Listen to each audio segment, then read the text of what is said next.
대근이 TV 대근입니다. 소식 들으셨죠? 무슨 소식이요? 노벨상. 네, 노벨상 깜짝 놀랐습니다. 네, 10월 10일 날 저녁에 저도 학생들하고 밥 먹고 있는데 갑자기 핸드폰이 막 울려가지고 보니까 노벨문학상 한강 수상, 이게 좀 기대를 하고 있다가 이런 소식을 들으면 그러려니 할 것 같은데, 사실 올해는 굉장히 아무도 거의 기대를 하지 않았던 것 같아요. 우리나라 작가가 노벨문학상을 혹시라도 탈 수 있을까? 이런 생각 아무도 하지 않고 있었던 것 같아요. 그러다가 이제 이런 소식이 들려오니까 너무나 놀랬던 것 같아요. 이번에 처음 알았는데 이게 작품에 주는 게 아니라 작가한테 주는 겁니다. 작가한테 주는 거죠. 노벨 문학상은 1901년도에 시작이 됐어요. 알프레드 노벨이라고 하는 과학자이기도 하고 기업가이기도 한 이분의 이제 유지를 받들어서 상을 주잖아요. 근데 특정한 작품에 주는 것은 아니고요, 작가에게 줍니다. 그래서 돌아가신 작가는 받을 수가 없어요. 현재 생존해 있는 분만 받습니다. 한강 작가가 노벨상을 수상한 이후에 관련된 소식이 굉장히 많이 나와가지고 아마 많이들 보셨을 것 같은데, 아시아 작가로서는 그렇게 많은 수가 탄 것은 아니고요. 또 여성 작가로서도 아시아에서는 최초로 받았기 때문에 그런 의미에서 굉장히 또 뜻깊은 거 아닌가 하는 생각이 듭니다. 아시아 작가 중에 누가 받았을까요? 아시아 작가로는요, 타고르라고 하는 인도 시인 아시죠? 타고르라는 인도 시인이 1913년에 받았고요. 1965년에 이스라엘 소설가가 받아요. 사무엘 요세프 아그논이라고 하는 이스라엘 소설가가 받고요. 그 다음에 일본에 두 명이 있어요. 1968년에 일본 소설가 가와바타 야스나리라고 하는 소설가가 받고요. 1994년도에 오에 겐자부로라고 하는 소설가가 또 받아요. 그리고 2000년에는요, 까오 싱지엔이라고 하는 작가가 받는데요. 이분은 원래 중국 출신 작가예요. 그런데 프랑스로 망명해서 살고 있었어요. 그래서 국적은 이 당시에 중국은 아니었다, 이렇게 이제 얘기할 수 있습니다. 그래서 사실은 2000년에 까오싱지엔이라는 작가가 노벨상을 받으니까 중국 정부가 굉장히 항의를 했습니다. 왜냐하면 중국 땅을 떠나서 프랑스로 망명해서 살고 있는 작가였거든요. 이런 작가한테 노벨문학상을 준 것은 스웨덴 할리먼이 중국에 대해서 대놓고 뭔가 반대 의견을 표시하는 거 아니냐, 뭐 먹이려고 하는 거 아니냐, 이런 이제 반항을 굉장히 심하게 했었습니다. 까오싱지엔이 위대한 작가였지만 중국 정부가 이렇게 너무 지나치게 항의를 하다 보니까 스웨덴의 할리먼도 상당히 압력을 받을 수밖에 없었겠죠.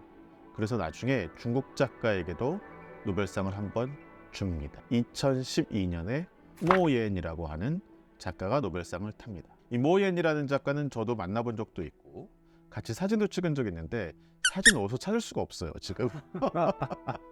노벨상 타기 전에는 한국에도 좀 오시고 같이 학술대회도 하시고 발표도 하고 그랬습니다. 제가 모옌의 소설에 대해서도 발표했기 때문에 같은 학술대회에 참여한 적도 있거든요. 그때 찍은 사진이 있어요. 그런데 어딜 갔는지 못 찾겠어요. 한번 다시 찾아보겠습니다.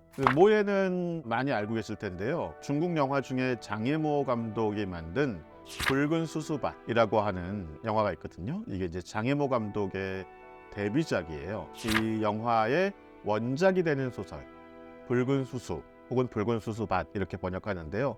이 소설을 집필한 작가예요. 그래서 원래 우리나라에 더 많이 알려져 있었는데 나중에는 이분이 노벨문학상을 타게 된 거죠. 그래서 중국도 한 분을 이제 보유하게 된 거죠. 노벨문학상 수상 작가를. 그래서 이제 이 노벨문학상이 순수한 예술상이기는 하지만 사실은 그 안에 뭔가 이런 정치적인 문제라든지 국제관계의 문제도 많이 얽혀 있다, 미묘하게, 이런 얘기들도 좀 할 수는 있습니다. 그런데 이제 이번에 우리 한강 작가가 수상을 하게 된 것은 첫 번째로는 워낙 그 작품이 좋았기 때문이겠죠. 그런데 한강 작가는 다 아시다시피 한국어로 소설을 쓰기 때문에 한국어 소설이 좋다고만 해서 꼭 노벨상을 탈 수 있는 것은 아니거든요. 번역을 또 잘했겠죠. 그동안 이제 우리나라에서도 한국문학번역원이라든지 이런 기구들을 세워가지고 상당히 노력을 많이 했거든요. 번역을 영어로 또 잘했다는 의미가 있고요.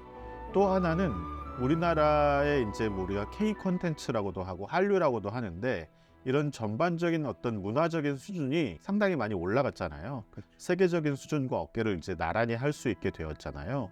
그래서 뭐 기생충도 칸 영화제에서 수상을 하고 뭐 이런 대중문화 영역에서도 상당히 많은 좋은 일들이 있었는데 이런 어떤 그 분위기들이 문화적인 측면에서 함께 이렇게 좀 시너지 효과를 내고 있는 것 아닌가 하는 그런 생각이 좀 듭니다. 사실은요, 노벨문학상에 대해서는 한국 사람들이 굉장히 좀 여러 가지 태도를 보여왔어요. 첫 번째는 한국 사람들은 굉장히 좀 부러워했던 것 같아요. 노벨문학상을 이제 인도라든지 또 지난번에 이제 중국이 탔을 때에는 우리나라도 노벨문학상을 탈 수 있지 않을까? 타야 되는 거 아닌가? 하면서 이제 일본이나 중국을 상당히 부러워하는 그런 태도를 보였죠. 그래서 지금도 있는지 모르겠는데 한동안 광화문에 있는 교보문고에 가면 그 지하로 들어가는 입구에 노벨상을 받으신 분들을 이렇게 좀 쭉 전시해 놓은 그런 벽면 공간이 있었거든요. 거기에 이제 우리나라 김대중 대통령이 노벨 평화상을 탔잖아요. 김대중 대통령의 얼굴이 이제 전시되어 있고 노벨 문학상 부분은 이제 비워져 있는 그런 전시가 있었습니다. 그래서 이런 것들이 일단 어떻게 보면은 우리도 좀 노벨 문학상 한번 탔으면 좋겠다라고 하는 이제 부러움의 감정들을 갖고 있는 거 아닌가 그런 생각이 들고요. 두 번째로는 노벨 문학상에 대해서 이제 우리도 탈 수 있다라는 기대감도 상당히 많이 가졌던 것 같아요. 이걸 좀 더 전략적으로 접근하자. 그러기 위해서는 우리가 뭘 해야 되느냐? 우리의 문학적 수준이 결코 다른 나라 문학의 수준보다 낮지 않다. 그런데 왜 노벨 문학상을 타지 못하느냐? 번역의 문제가 많다. 언어의 문제 때문에 스웨덴이나 또 해외 독자들에게 많이 알려지지 못하기 때문에 수상을 못하는 거다. 번역을 적극적으로 해야 된다. 이런 주장들을 그동안 사실은 많이 해왔습니다. 그래서 그 결과로 오늘 이제 결실을 맺게 됐는데 이런 어떤 기대감을 가지고 많이 접근하는 태도도 있었어요. 어떤 작가가 받을 수 있을까? 거의 단골처럼 등장했던 분이 고은이라는 시인이셨죠. 그 후보로 또 오르기도 하고 뭐 그랬습니다만 수상을 하지는 못하셨고요. 특히 또 조금 이제 개인적인 논란이 있으면서 상으로부터 멀어져간 그런 결과가 되었죠. 황석영이라든지 이문열이라든지 이런 이야기꾼들이 또 노벨상을 탈 수도 있는 거 아닌가 하는 기대감을 가지고 있었던 것은 사실입니다. 그런데 이제 이분들의 소설은 상대적으로는 그 영어나 외국어로 많이 번역된 것은 아니기 때문에 좀 객관적으로 기회가 주어지긴 조금 어렵지 않았나 하는 생각이 들고요. 한강 작가 같은 경우는 이제 영어 번역이 굉장히 훌륭하다는 평가들이 많이 있었고 또 맨부커상이라고 하는 노벨문학상과 어깨를 나란히 한다고 해도 과언이 아닌 그런 상을 채식주의자로 또 이미 수상을 한번 했잖아요. 한강 작가가 수상할 줄은 아무도 예상하지는 못했지만 뚜껑을 열어서 보니 수상할 만하다. 수긍을 하는 편이라고 생각이 들어요. 또 우리나라 사람들이 노벨문학상에 대해서 갖고 있는 태도랄까요? 감정이랄까요? 세 번째는 저는 무시라고 생각해요. 그동안에 이제 이런 감정이나 태도를 가져왔다는 겁니다. 탈 수 있으면 좋지만 우리가 노벨문학상에 연연해 하지는 말자. 노벨문학상이 없다고 해서 우리 문학이 뒤떨어지는 것은 아니다. 우리 문학의 수준이 낮은 것은 아니다. 이렇게 이제 생각을 하는 거죠. 그리고 노벨문학상이라고 하는 상의 어떤 작동 원리를 보면 기본적으로 서양 사람들이 주축이 돼서 서양의 언어를 기반으로 해서 특히 영어를 기반으로 해서 창작된 문학에 대한 호감도가 높을 수밖에 없다. 그러니까 한국이나 일본이나 중국 같은 비서양 언어들, 아시아권 언어들, 동양의 언어들은 번역이 돼야만 그들에게 인정받을 수 있는 것이. 그래서 이걸 이제 우리가 승인의 정치학 혹은 인정의 정치학이라고 얘기를 하는데요. Politics of Recognition이라고 해요. 외부 사람들이 인정해야만 그것이 우리 내부에서도 가치가 있는 것으로 여겨질 것 같아요.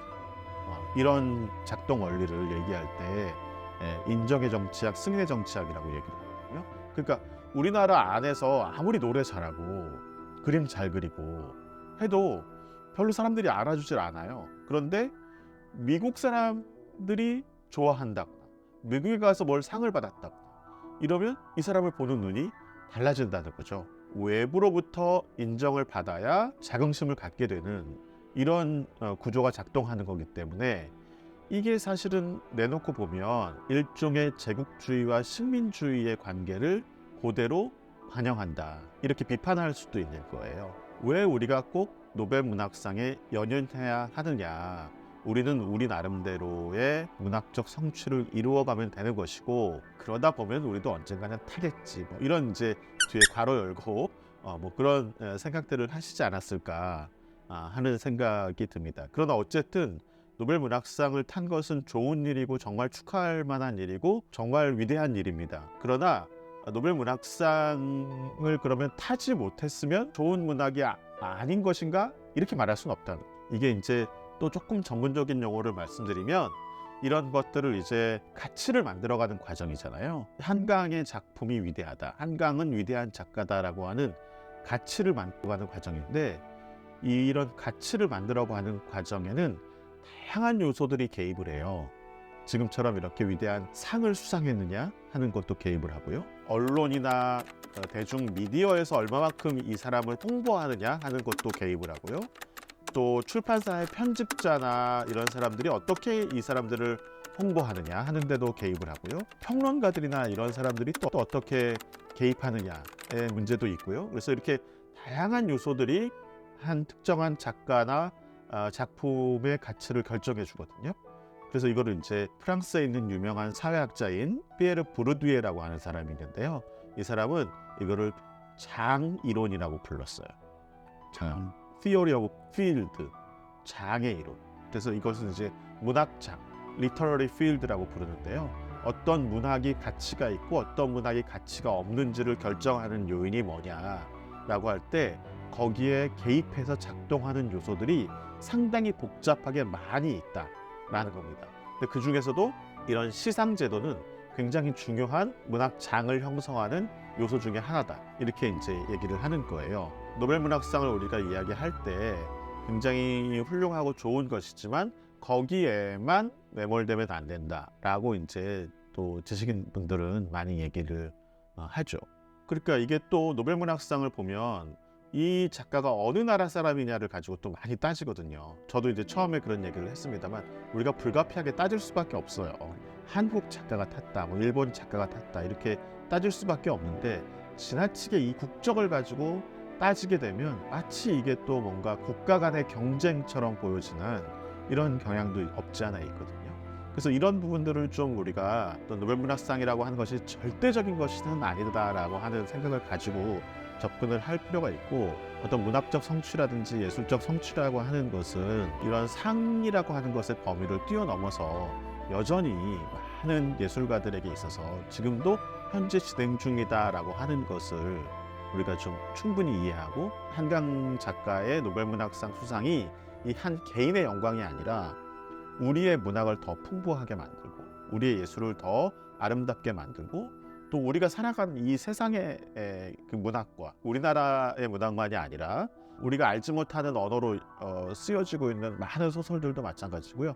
이런 것들에 대한 우리의 관심이 더 많아질 수 있는 계기가 되기를 바라는 마음이 있습니다. 대근이 TV 대근입니다.